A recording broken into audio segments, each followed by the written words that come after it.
ఎడారిలో సెలయేర్లు జూన్ 29. దానిలో మాకు కనబడిన జనులందరూ ఉన్నత దేహులు. సంఖ్యాకాండము 13:32. అక్కడ వాళ్ళకి కనబడిన వాళ్ళంతా దీర్ఘకాయులే, రాక్షసులే. కానీ కాలేబు యెహోషువలకి మాత్రం దేవుడు కనిపించాడు. సందేహించే వాళ్ళు సనుగుతారు, అక్కడికి మనం వెళ్ళలేం అని. నమ్మకం ఉన్న వాళ్ళైతే పదండి, వెంటనే బయలుదేరిపోయి దానంతటినీ స్వాధీనం చేసుకుందాం, అది మన శక్తికి మించింది కాదులే అంటారు. ఉన్నత దేహులు అంటే మనకి అడ్డుగా నిలిచే గడ్డు సమస్యలే. వీళ్ళు ఎక్కడ పడితే అక్కడ విచ్చలవిడిగా తిరుగుతూ ఉంటారు. ఈ రాక్షసులు మన కుటుంబాల్లో ఉన్నారు, మన సంఘంలో, మన సమాజంలో ఉన్నారు, మన హృదయంలో ఉన్నారు. వాళ్ళని ఓడించాలి. లేదా ఈ సందేహించే ఇశ్రాయేలు గూఢాచారులు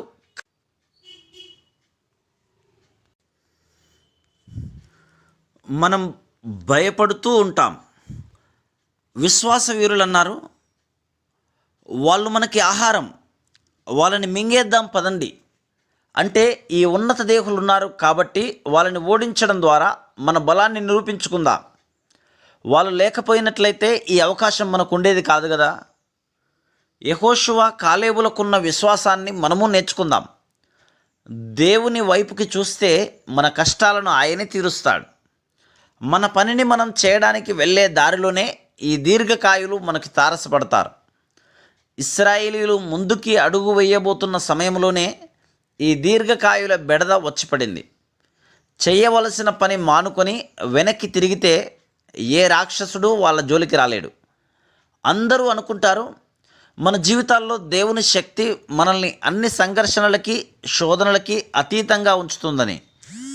కానీ నిజమేమిటంటే దేవుని శక్తి మనల్ని సంఘర్షణలకి, శోధనలకి ముఖాముఖిగా తీసుకొచ్చి నిలబెడుతుంది.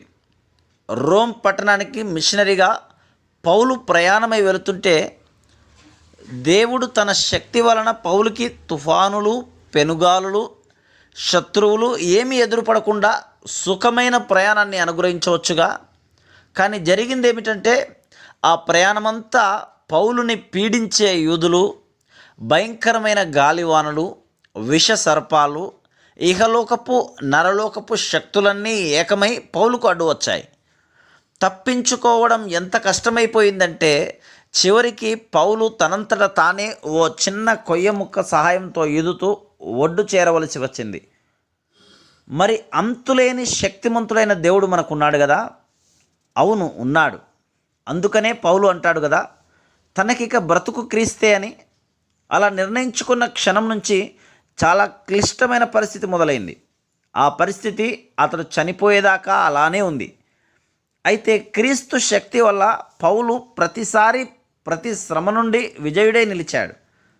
ఈ పరిస్థితిని పౌలు వర్ణించిన తీరు, వాడిన భాష మరుపు రానిది.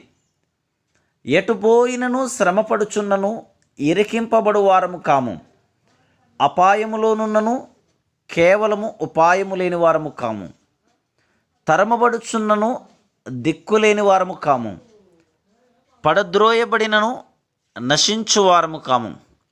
యేసు యొక్క జీవము మా శరీరమందు ప్రత్యక్షపరచబడుటకై యేసు యొక్క మరణానుభవమును మా శరీరమందు ఎల్లప్పుడూ వహించుకొని పోవుచున్నాము. 2 కొరింథీ 4:8, 9, 10 వచనములు.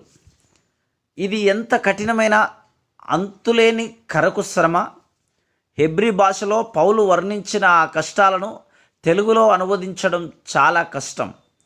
5 దృశ్యాలు కనిపిస్తున్నాయి ఇక్కడ. మొదటిది, శత్రువులు అన్ని వైపుల నుండి చుట్టుముట్టడం, అయినా పౌలును నలిపేయలేకపోవడం. ఎందుకంటే పరలోకపు పోలీసులు ఆ గుంపుల్ని చెదరగొట్టి పౌలు తప్పించుకు వెళ్ళడానికి చాలినంత దారిని ఏర్పాటు చేసేవారు. అంటే శత్రువులు ఆవరించారు కానీ మేం నలిగిపోలేదు అని అర్థం. రెండో దృశ్యం ఏమిటంటే దారి పూర్తిగా మూసుకుపోయింది, కానీ ఎలాగోలా దారి చేసుకుని వెళ్ళాము అన్నది. తర్వాత వేయాల్సిన అడుగేమిటో కనిపించేంత మట్టుకు చిన్న కాంతిరేఖ ప్రసరించింది. మూడో దృశ్యం శత్రువు వెన్నంటి తరుముకు రావడం. పౌలును కాపాడేవాడు మాత్రం అతన్ని విడిచిపోకుండా అతని ప్రక్కనే ఉండడం. 4వ దృశ్యం హృదయానికి మరీ హత్తుకుపోయేదిగా ఉంది. శత్రువు పౌలుని తరిమి పట్టుకోగలిగాడు. చాచిపెట్టి ఒక దెబ్బ కొట్టి పౌలును పడగొట్టాడు. అయితే అది చావు దెబ్బ కాదు. పౌలు మళ్ళీ పైకి లేవగలిగాడు. క్రింద పడ్డాడు కానీ లొంగిపోలేదు. చివరిగా చావు గురించి మాట్లాడుతున్నాడు. యేసు యొక్క మరణానుభవము మా శరీరమందు వహిస్తున్నాము, కానీ అతడు చనిపోవడం లేదు. ఎందుకంటే యేసు యొక్క జీవము అతన్ని ఆదుకుంటున్నది. ఆయన పని పూర్తి అయ్యేదాకా ఆ జీవమే అతన్ని బ్రతికిస్తున్నది. ఎంతోమంది దేవుని మూలంగా స్వస్థత పొందే అనుభవాన్ని ఎందుకు పోగొట్టుకుంటున్నారంటే, పోరాటం లేకుండా అదంతా తేలిగ్గా తమకి దక్కాలనుకుంటారు వాళ్ళు. పోరాటం చెలరేగినప్పుడు, యుద్ధం చాలా కాలం జరుగుతూ ఉన్నప్పుడు వాళ్ళు నిరుత్సాహపడిపోయి లొంగిపోతూ ఉంటారు. తేలిగ్గా దొరికేదేది దేవుని దగ్గర లేదు. పరలోకపు కొట్లలో చౌక రకం సరుకులేవి లేవు. దేవుడు తన దగ్గర ఉన్నదంతా త్యాగం చేసి తన విమోచనను మన కోసం సిద్ధం చేశాడు. కష్టకాలాలు విశ్వాసాన్ని నేర్పే పాఠశాలలు, వ్యక్తిత్వానికి మెరుగులు దిద్దే కార్ఖానాలు.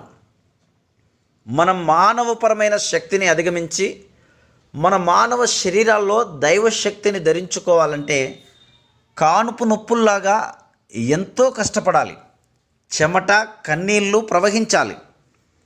పాత నిబంధనలోని పాత ఉదాహరణ తీసుకుంటే, మోషే చూసిన పొద మండుతూ ఉంది కానీ కాలిపోవడం లేదు.